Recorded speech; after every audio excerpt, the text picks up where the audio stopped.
Hello and welcome to the Gaggle, where we challenge and, if necessary, destroy media narratives. I'm Peter Lavelle. Well, I have Ciara and George here, the other founders of the Gaggle.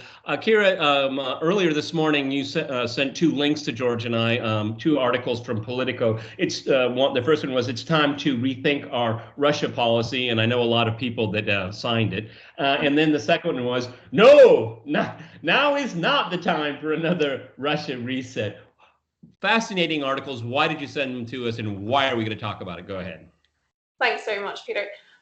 So this first article caught my attention because it's not very often that you hear the words rethinking and Russia in the same sentence. I didn't think it was a very common theme, particularly through the policymakers and foreign policy drivers in the States, to have even the notion of rethinking their stance towards Russia. But upon reading, you see it's rather nuanced. It's a rather nuanced take, and actually not that dissimilar to the rebuttal that then came out saying, no, now is not the time.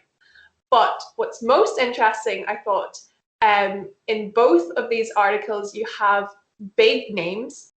In the first letter, which is an open letter, in the first one, you have people like George Shultz. You have Fiona Hill. Remember her? Fiona Hill. You have William Perry. Ciara, I think Fiona Hill was one of the architects of this letter. I think she organized this. My gut tells me that. Yeah, it was Fiona Hill, Rose Gothmuller, Thomas Graham. They were the arch organizers of the letter, and then they proceeded to get 103 very well-known signatures to sign the letter in accordance with what they'd said.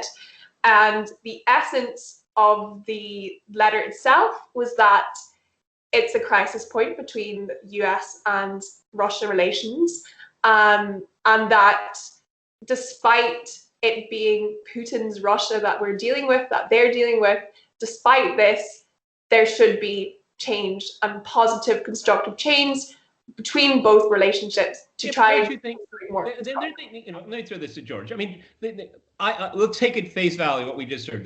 We're at a crisis point and something needs to change. But both letters are pitched to their audience as being diametrically opposed. They're not. Okay, there's a variation on a theme. Okay, let me just read something from the first letter, and I'll throw it to George here. Mm-hmm.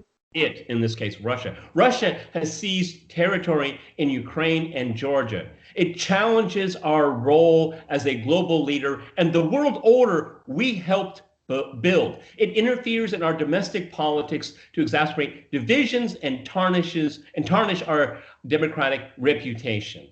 I can't think of one thing that's right about that sentence, okay? That is an indictment, okay? And there's no culpability on the side of the United States. The relationship is bad, George. It's because of Russia. No, a relationship are two actors, okay?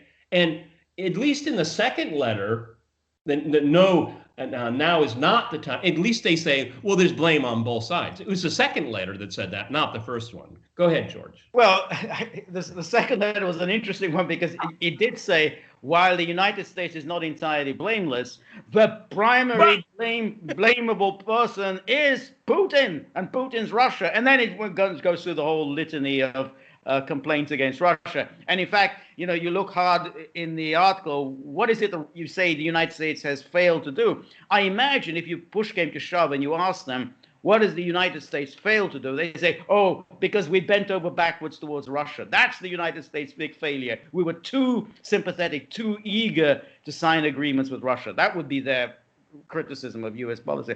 But you're absolutely right about the first letter, that when they talk about, we need a new relationship with Russia, it's always on the context of, well, Russia must do this, this, and this, and this, and then we should be ready to open up to them and be friends with them and be generous.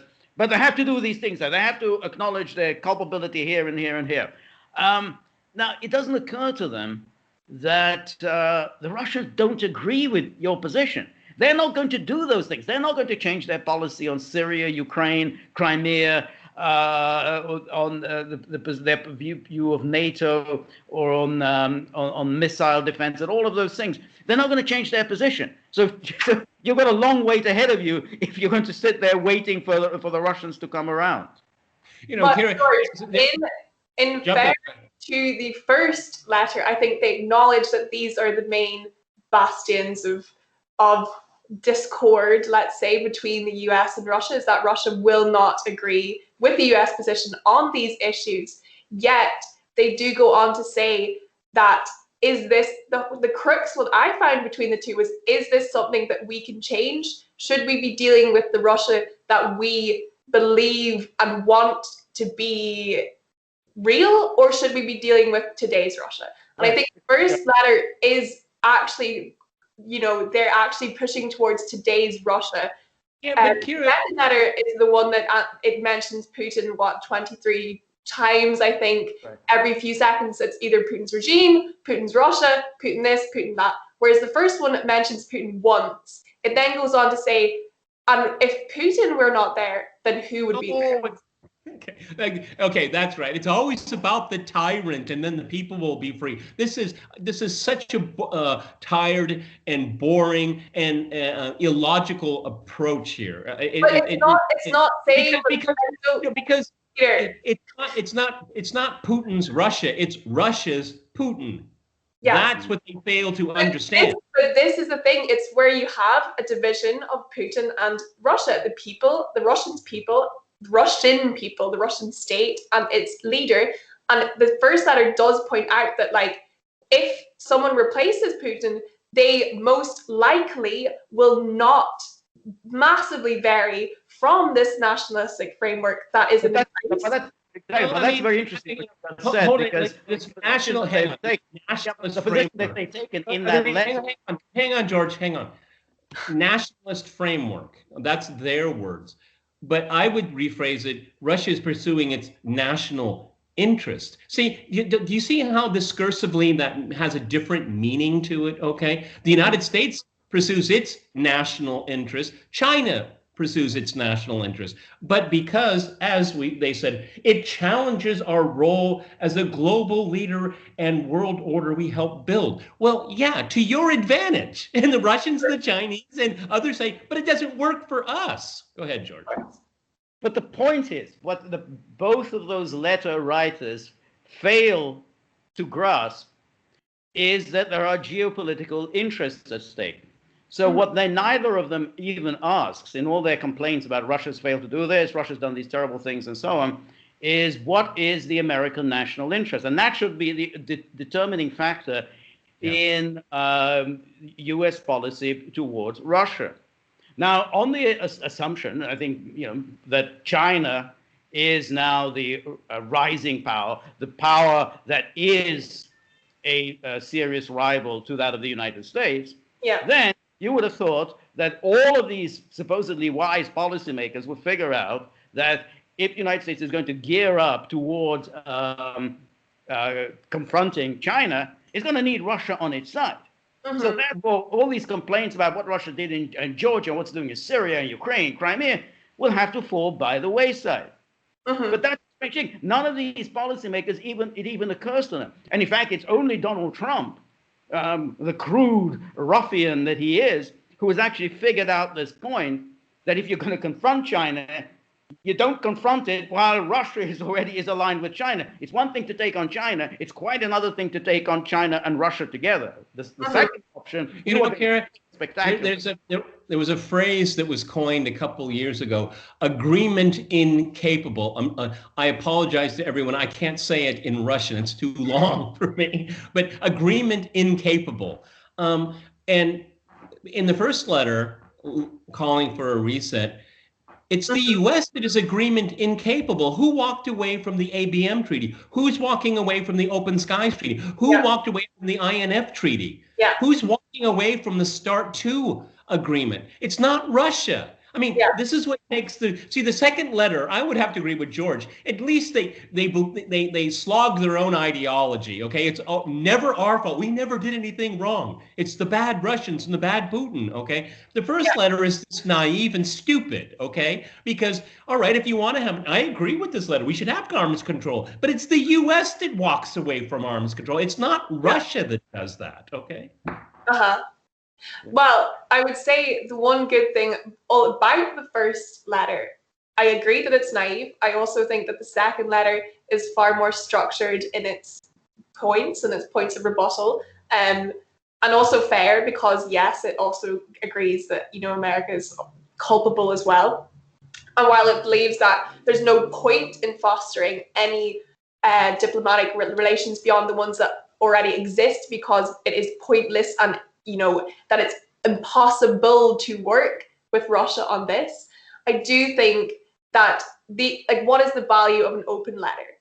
I think the value of an open letter is if these letters aren't actually going to change policy. If they do, I'd be highly surprised. But the value of the letter is that a generally understood consensus. It is generally understood that the entire policymakers' opinion about Russia is that absolutely nothing. It's pointless to change.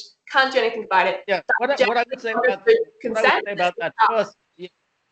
would say about that first letter is that it struck me as a pitch for the incoming Biden administration. Yeah. In other words, show that Biden is actually open to a dialogue with Russia. It's quite a clever maneuver to show that it's Trump who's being anti-Russian, anti-détente, anti-working relationship. I mean, it's a clever move, but I think that's just that for Republicans and Democrats. It's a bipartisan, non-partisan signing. No, come on. There's only one side here. They're trying to create. This is an artificial debate. This is a ploy. Okay. I mean, Fiona Hill led the charge in impeachment when it came to Ukraine. Okay, and now she says she wants to have good relations with Russia. She's obviously looking for a job in a Biden administration, and it's in the second letter, not the first letter, that blames Trump. Okay, not the first one.